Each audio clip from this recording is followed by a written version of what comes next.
এক দেশে ছিল এক গরিব মুচি। গরিব হলেও মুচি ছিল ভীষণ কর্মঠ আর সৎ। বেচারা যথেষ্ট খাটাখাটনি করেও কিছুতেই নিজের ভাগ্য ফেরাতে পারছিল না। দিন দিন বরং সে গরিব থেকে তোষ্য গরিবে পরিণত হচ্ছিল। শেষমেশ অবস্থা এতটাই করুণ হলো, চামড়া কিনে যে জুতো বানাবে সেই পয়সাও মুচির কাছে ছিল না। যেটুকু চামড়া তার কাছে ছিল সেটা দিয়ে বড় জোর এক পাটি জুতো বানানো সম্ভব। কি আর করা, পরদিন সকালে এক পায়ের জুতো তৈরি করার ইচ্ছায় সন্ধ্যার দিকে বসে মুচি চামড়া মাপ মতো কাটছাট করে রাখল। তারপর শান্ত হয়ে ঈশ্বরের কাছে প্রার্থনা করে বিছানায় গিয়ে ঘুমিয়ে পড়ল।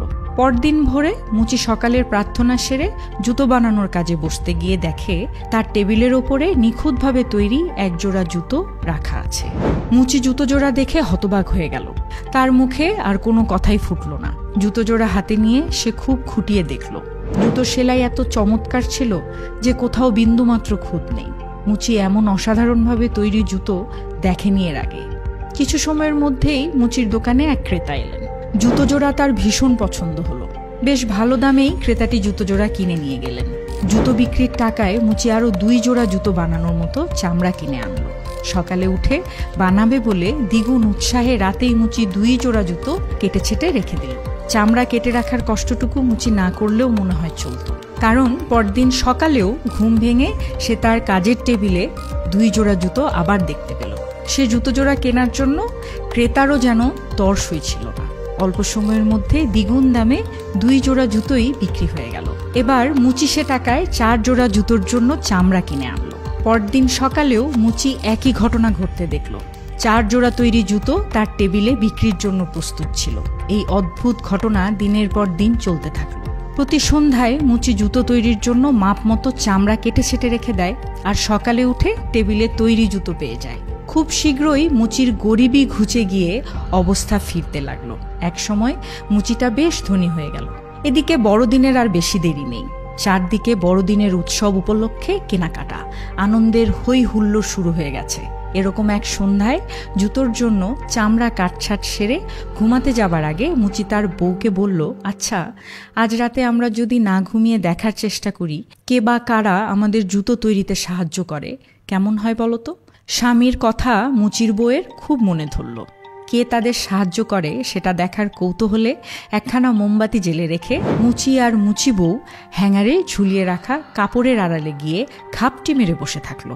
সময় পেরিয়ে যখন মধ্যরাত, তখন মুচি আর তার বউ দেখতে পেল দুজন ক্ষুদে আকারের দেবদূত কোত্থেকে বেরিয়ে এসে মুচির জুতো বানানোর টেবিলে বসে কেটে রাখা জুতো সেলাই করতে ব্যস্ত হয়ে পড়েছে।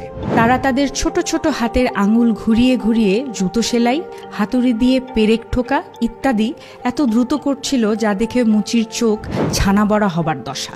চোখের পলক না ফেলে তাজ্জব হয়ে মুচি আর মুচি বউ লুকিয়ে বামন দুটোর কাজ দেখতে লাগলো। বামন দুটো এক মনে জুতো সেলাইয়ের কাজ করে টোরে টেবিলের ওপর তৈরি জুতোগুলো সাজিয়ে রেখে যেমন হঠাৎ উপস্থিত হয়েছিল ঠিক তেমনি ভাবে দ্রুত উবে গেল। পরদিন সকালে মুচি বউ তার স্বামীকে বলল, খুদে বামন দুটোর জন্য আমাদের অবস্থা ফিরেছে। আমাদের অবশ্যই এজন্য তাদের কৃতজ্ঞতা জানানো উচিত। হুটোপাটি করে তারা চলে গেল। খেয়াল করেছো, ঠান্ডায় বেচারারা না জানি কত কষ্ট পায়। ওদের জন্য কি করব সেটা বলছি শোনো।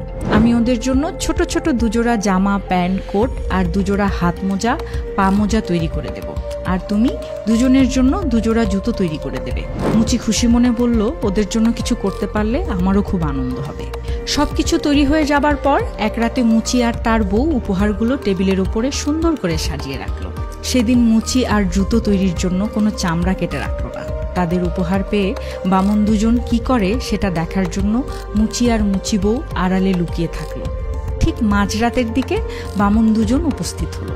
এসেই তারা জুতো তৈরির জন্য কেটে রাখা চামড়ার খোঁজ করেও পেল না। তার বদলে দেখতে পেল টেবিলের উপরে সাজানো রয়েছে চমৎকার ছোট ছোট জামা, প্যান্ট, জুতো। এসব জিনিসগুলো দেখে প্রথমে বামন দুজন অবাক হলো।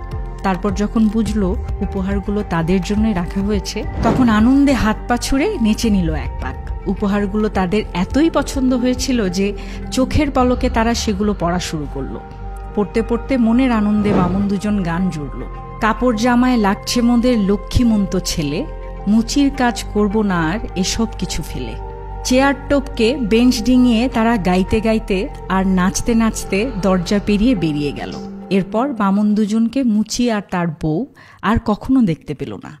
জুতো তৈরির জন্য বামন দুজন আর না এলেও মুচি কিন্তু নিজের কাজ এক বিন্দুও ফাঁকি দিল না। সে তার কাজ মন দিয়ে করে যেতে লাগলো, যে কারণে তার অবস্থার আরও উন্নতি হলো। বাকি জীবনটা মুচি আর মুচি বউ খুব সুখে শান্তিতে কাটালো। এখন এই গল্প থেকে আমরা কয়েকটি গুরুত্বপূর্ণ শিক্ষা নিতে পারি। যেমন, প্রথমত, পরিশ্রমের ফল মিষ্টি হয়। মুচি কখনো কাজের প্রতি অলস হয়নি। নিজের সাধ্যের মধ্যে সর্বোচ্চ চেষ্টাটা করেছিলেন তিনি, এবং কঠোর পরিশ্রমও করেছেন। দ্বিতীয়ত, সৎ পথে চললে ঈশ্বর সাহায্য করেন। মুচি কখনো প্রতারণা বা শর্টকাটের পথ বেছে নেয়নি, বরং সৎভাবে নিজের কাজ করে গেছেন সবসময়। তৃতীয়ত, কৃতজ্ঞতা প্রকাশ করা উচিত আমাদের সকলের, সেটা ছোট হোক কিংবা বড়। যখন বামনরা তাকে সাহায্য করেছে, মুচি ও তার স্ত্রী তাদের প্রতি কৃতজ্ঞতা জানাতে ভুল করেনি। আর চতুর্থ হলো, দয়াশীলতা সুখ আনে। তারা বামনদের জন্য উপহার তৈরি করে দিয়েছে, যা আনন্দের পরিবেশ সৃষ্টি করেছে। এবং সর্বশেষ হলো, অন্যের সাহায্যে উন্নতি হলেও নিজের চেষ্টা থামানো একদম উচিত নয়। মুচি শেষ পর্যন্ত নিজের কাজ মন দিয়ে করে গেছে, যার ফলে তার উন্নতি আরও বেড়েছে এবং তার পরবর্তী জীবন আরও বেশি সুখে শান্তিতে কেটেছে। এমন আরও সুন্দর সুন্দর শিক্ষামূলক গল্প পেতে আমাকে এক্ষুনি ফলো করতে পারেন এবং সাবস্ক্রাইব করতে পারেন আমার ইউটিউব চ্যানেলে।